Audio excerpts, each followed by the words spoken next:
At this time, we would like to recognize anyone who is with us today that worked on the design, worked on the permitting, worked on the original construction of the original two-lane Chesapeake Bay Bridge Tunnel from 1960 to 1964. Please stand if you were with us. We thank you for your collective investment.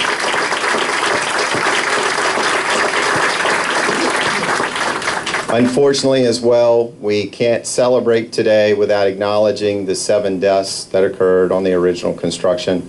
We continue to keep the families of those who did, in fact, lose their lives building this world-class 7th engineering wonder of the modern world, and we're very thankful for their contributions in that regard, and as well, the many people who have also lost their lives on this facility with fatalities over the years.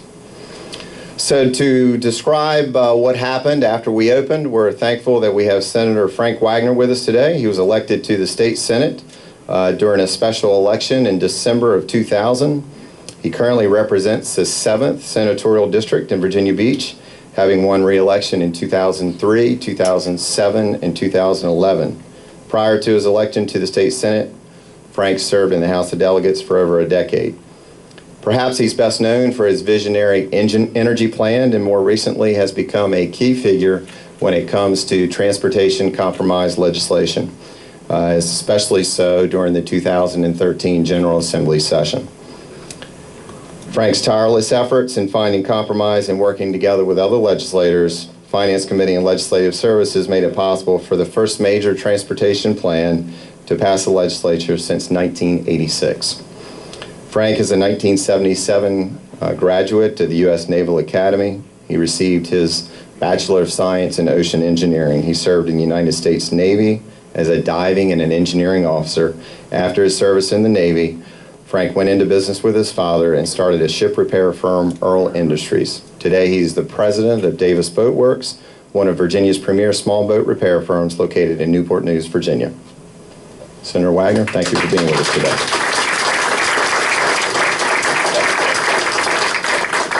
Thank you, Jeff. And as others, I have prepared script with one of the stories, and it's always fun to follow Ralph. When they sang the national anthem, I made sure, Ralph, are you sure you know where the flag is? You know, and Ralph had a little trouble locating it, but he managed to find it and move forward.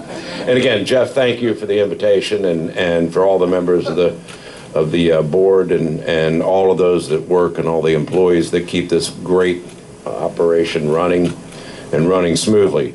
I've been tasked with the 1964 to 1970 bridge happenings over that period of time. And again, I will, like the others, go off script. But in 1964, I was, when the bridge opened, I was 8 years old. I was in a place called Woodmont Elementary School in Arlington, Virginia. I can remember when the bridge opened, we used to get our little newspapers called the Weekly Reader that you used to get, and I can remember going through that and thumbing through, and it was the big front page article, how the engineering miracle of the world had actually been finished and was open, and cars could travel through it, and the Eastern Shore was connected with the rest of Virginia, and it was fascinating reading. And I hadn't had the opportunity to travel on it, but I do remember that. At the time, Virginia, and I can remember this in third grade, had 4 million people. 4 million residents here. Now we have 8 million, and the bridge has been expanded, I believe, to accommodate that and to accommodate the activity. They've asked me to throw in a few other facts. The Ford Mustang had just come out. The Verrazano Narrows Bridge had opened, and the Beatles had made their first appearance on Ed Sullivan. So those are all the facts those on the commission thought I really ought to relay to everybody here that was so important. The governor has already covered the statistics that's in my page here about the length of the bridge and all of those things. So rather than repeat exactly what he said, one of the interesting facts that I was provided, and I found this very, very interesting, was apparently during the 60s it was also a favorite place to run your ship into. In 1966, the Churchill County, which was a Navy LST, tank landing ship, struck and damaged 5 piles. This is a testament to the engineering and construction was inspected for 1 hour, found to be fully operational, was opened up to traffic again after a collision of that magnitude.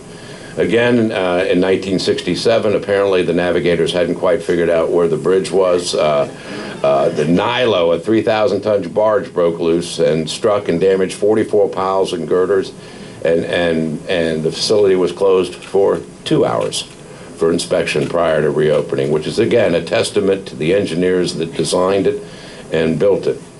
And again, in 1967, the Mohawk tried it and drug anchor and knocked out one 75-foot span out of line and damaged 9 girders. The facility was closed 14 days because it did knock out a lane, but again, it was wide open again, easily repairable. Not to be outdone, the Navy tried it one more time in 1970. The Yancey, a Navy amphibious cargo ship, drug anchor during high winds and completely destroyed 4 75-foot spans and destroyed the superstructure of 3 additional 75-foot spans. And I note here the then Delegate J. Clyde Morris, Executive Director J. Clyde Morris called then Delegate George McGath and said, "George, they broke your bridge." And George got on the governor, and I think this is a testament. When you consider 3 entire spans were wiped out, 42 days later, the bridge tunnel reopened. And I think that's a true testament to the design engineers of the time and the amount of magnitude of what went in, the over-design we like to think. I think as they looked at it, they knew the environment it would be in. You're basically got a bridge in the ocean. It's subject to hurricanes, nor'easters, high tides, all of those things. It's obviously subject to ship collisions. It's a favorite place to run, but it's become its own attraction. For everybody in Virginia Beach, when they come out fishing, they're right out here by the bridge tunnel fishing. It has become its own attraction in and of its right. And for that, I think we need to look back and thank your dad, Lucius, for all that hard work. And I want to leave you with one parting thought also.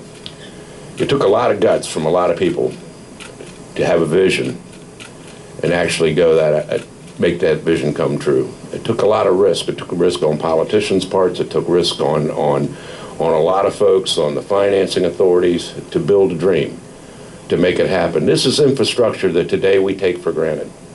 We take for granted it had. Those are something our parents did for us on our behalf, and we take it for granted. Don't lose sight of that, because we need to be building these types of things for our kids today. We need to be putting the infrastructure in and make the bold decisions and do the necessary things that we have to do so that they can have facilities like this and infrastructure like this that they'll need to continue to move the economy forward when Virginia isn't 8 million people anymore, but 10 or 12 million people. So I hope that all of us don't lose sight of that responsibility that I believe we have and for our children, to make sure that these types of facilities and these types of things that keep our economy running and allow our economy to grow continue to happen. So thank you all very, very much.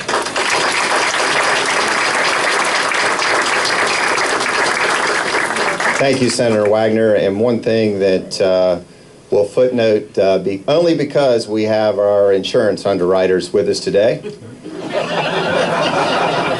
In 1976, the Coast Guard registrar was changed so that all vessels had to moor 3,000 feet off of the facility.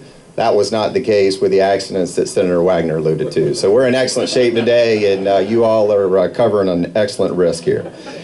Also want to allude and follow up on Senator Wagner's comments. We've talked about the retirees of the ferry system. We've talked about the retirees of the Chesapeake Bay Bridge Tunnel District.